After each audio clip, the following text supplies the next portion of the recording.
Welcome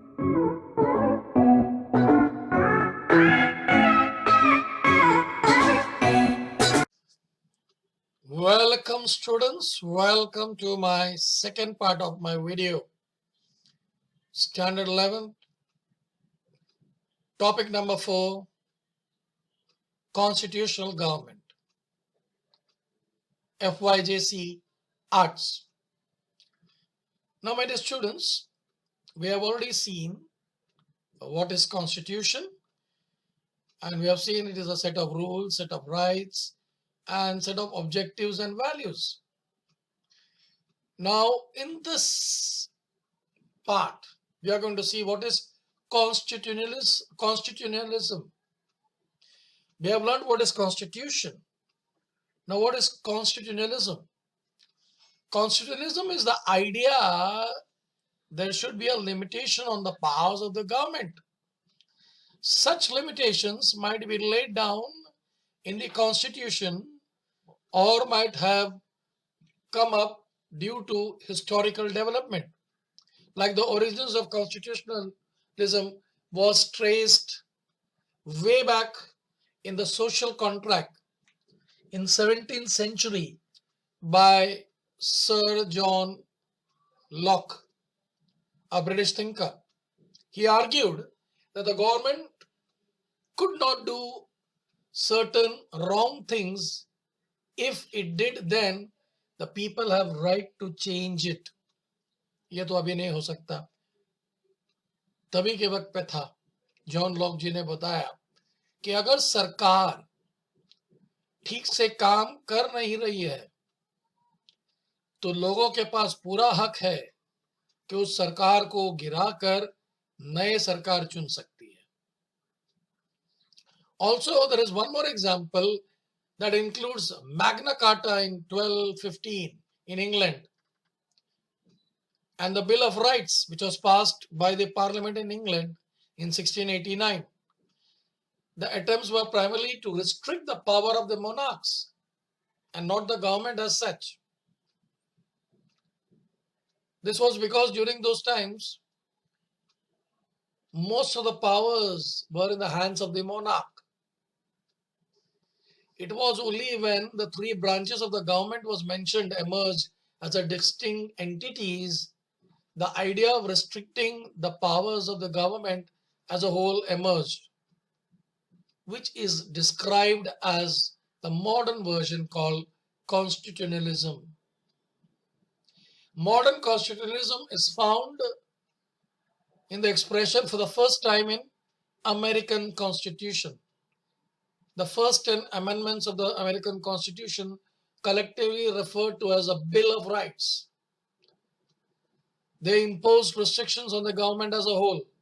For instance, First Amendment prohibiting the law or making of any law which restricts the freedom of speech or press. कोई सरकार के पास हक नहीं है कि वो अपने नागरिक को अपना विचारधारा उनके विचार व्यक्त करने के लिए रोके और किसी भी न्यूज़पेपर या समाचार पत्र में अपनी राय लिखने में रोकेंगे. सिर्फ वही नहीं, Indian constitution also prohibits the government for doing anything that violates the fundamental rights of the individual. अगर हम लोग देखेंगे हमारे भारत सरकार, उनके पास हक है लेकिन वे लोगों के हक से खेल नहीं सकते. These are the instances of explicit restrictions on the power of the government. What happens in the case of the countries with unwritten constitution, like for example, United Kingdom. In United Kingdom, the power lies with the monarch. अगर हम देखेंगे United kingdom में, वहां पे राजाओं के हाथ में पूरा हक है.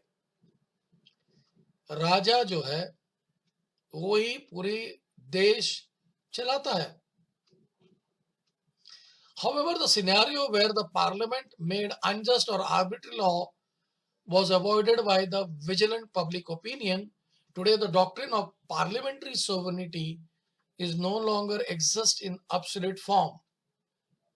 This is because United Kingdom is a new member of various international organizations and a signatory to numerous international agreements with the guarantee rights of the individual. The existence of this right ensures that the restriction on the powers of the government. Now, a constitution which restricts the powers of the government also can be amended, thus opening up the possibility of removal of these restrictions. Now we can see most constitutions do provide for making changes to themselves. Like, for example, there was one situation which arose in India in 1970s. The government believed that the restriction on its power imposed by the constitution was blocking the way to the balanced development of the country. Hence, it sought to amend the constitution. However, the Supreme Court of India in the celebrated Keshav Anand Bharatiya case in 1973 laid down the restrictions of the powers of the government to amend the constitution. It ruled out that the Constitution of India possessed a basic structure. There is a basic structure that could not be altered in any manner. And the others than this, there is no restriction on amending the constitution, but the basic structure should not be disturbed. This is known as basic structure doctrine. But in democracy, constitutionalism means something more than mere restrictions on the powers of the government. It means adhere to the spirit of the constitution. It refers to the value which forms in its foundation and the manner in which those who hold the power are expected to behave. This is also described as a term, constitutional morality. Now, what is constitutional morality? It's very simple.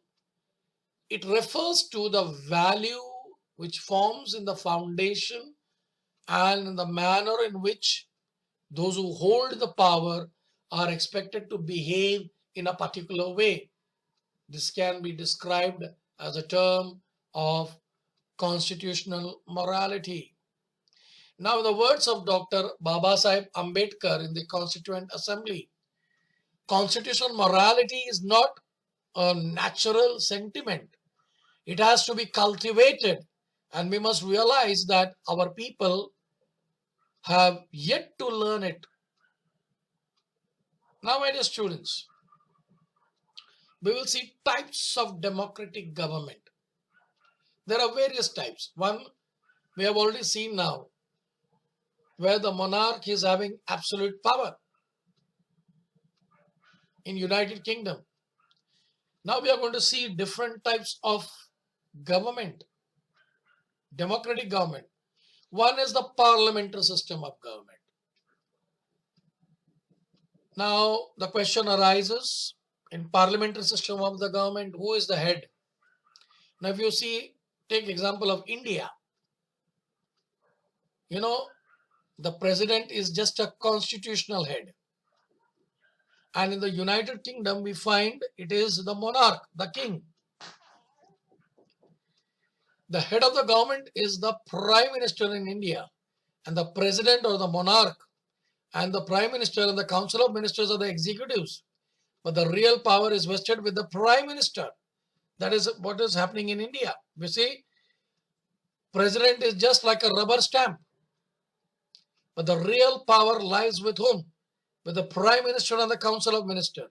And the prime minister, he signs the agreement. He does all the agreement with the foreign countries in the name of the president. So that is why I said president is just like a rubber stamp. And in the monarchical system or in United Kingdom, the president or the monarch is just a nominal or an executive head.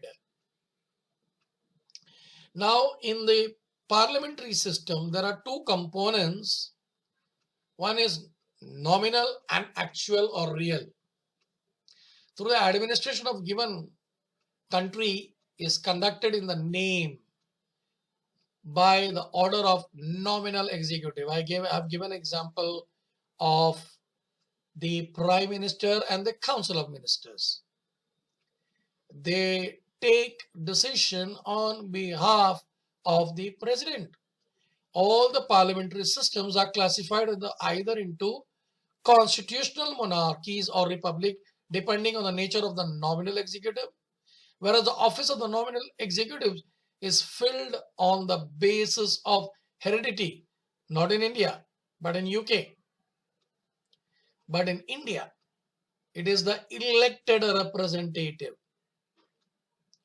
Now, let us say constitutional monarchies and the office holder is known as monarch.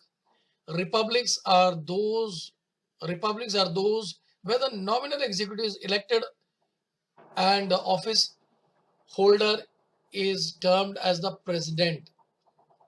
The nominal executive is termed as the head of the state and the head of the country. This is what I said before too.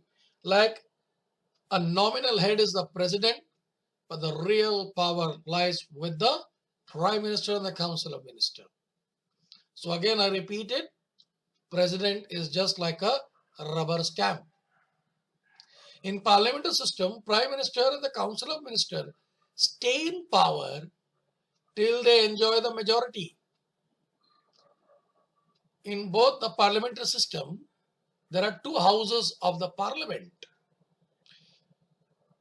There are two houses of the parliament, that is Lok Sabha and Rajya Sabha. For example, in United Kingdom, the parliamentary or the parliament consists of House of Lords and House of Commons. In India, Lok Sabha and Rajya Sabha. The member of the House of Commons and Lok Sabha is directly elected by the people. Therefore, the executive can stay in power only if they have majority in their houses. You can see this diagram over here. You can see that the Indian system of parliamentary system of government, where the executive head is the president. You see, parliamentary system, head of the state, president. Then below you see executive, legislature and judiciary. Under executive, we find Prime Minister. He is the head of the Council of Ministers. We find Parliament, Lok Sabha and Rajya Sabha. We find judiciary, Supreme Court. Now again, one more system which is followed in United Kingdom. Head of the state is the monarch, followed by executives, Prime Minister, Parliament and the Supreme Court. Now, my dear students, we will see the presidential system of government. Please look at the diagram. The American system, where the president is the head of the country, but he is being checked by the legislature. Okay, he is being checked by each and every executive. He cannot go according to his whims and fancies.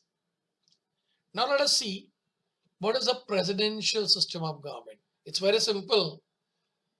President is the head of the executive branch and is directly elected by the people for a fixed period. So thus we can see there is presidential system of government.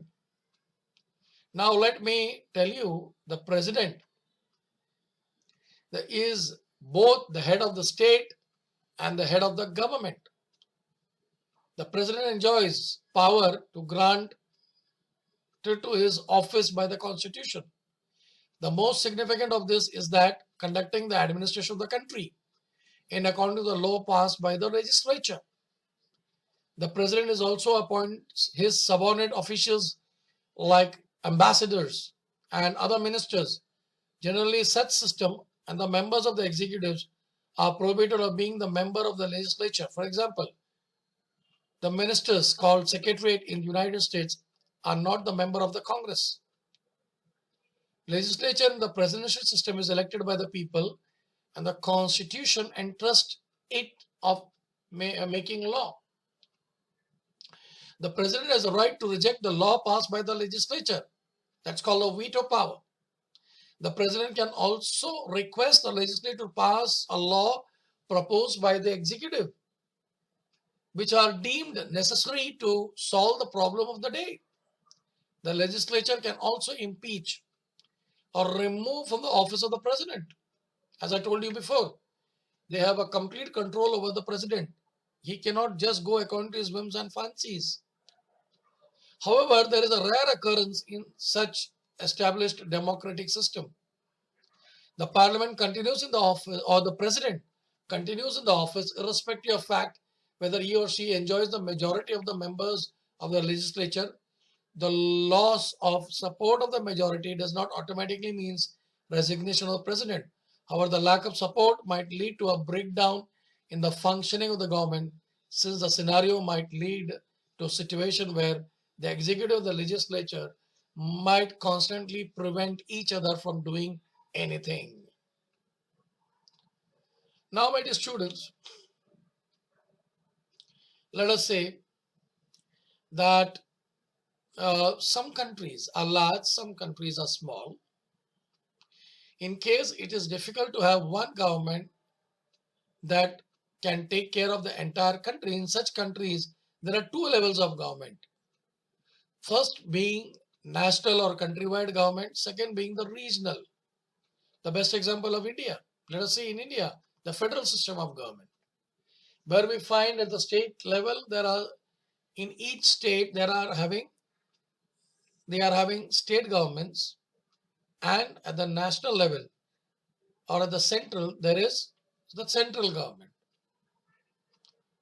Now, my dear students, further we will see the distribution among the central government and the state government in a federation is a formal arrangement. They do not overpower each other. For example, there is an example given. The American Constitution explicitly states the power possessed by the federal government. Similarly, the Constitution of India in the 7th schedule lists the power of the central government as well as that of the state government. In most federation, changes to this constitutional provision requires approval of both national as well as state government. Now, I would like to give an example what is there in Switzerland. In some cases, there are certain transition of full-fledged federal government occurred in relatively shorter period of time.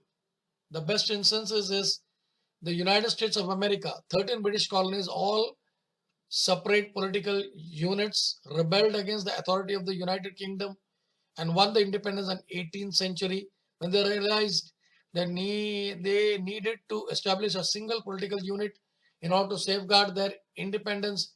They came together and established a country today known as United States of America. Such federal system is also known as coming together federation. Canada, Australia are the other examples which have previously separate political units. They came together to form a single political system. Now, in contrast to that, there are also countries which are having unitary system.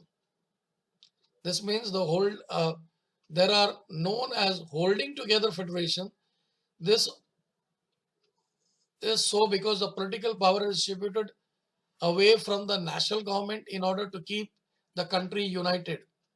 The United Kingdom has a unitary system of government. Today, its regions are Scotland, Wales, Northern Ireland have been given some degree of autonomy. These regions have their own assemblies. In India, the division of power and the favor of the national government, hence India is described as quasi-federation or a federation with unitary bias. The journey of Indian federalism has been mixed. After the independence of the state granted additional power, however, later economic and technological changes have led to the encampment of the powers of the central government. In this chapter, we have studied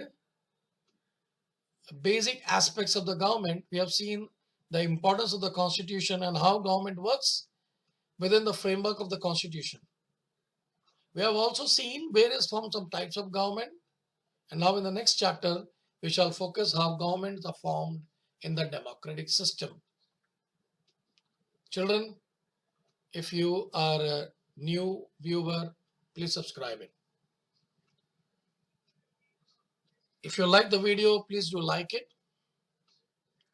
And if others are not aware of the channel, kindly send the link so that they may be aware of this channel. Thank you, and I wish you all the best for your exam.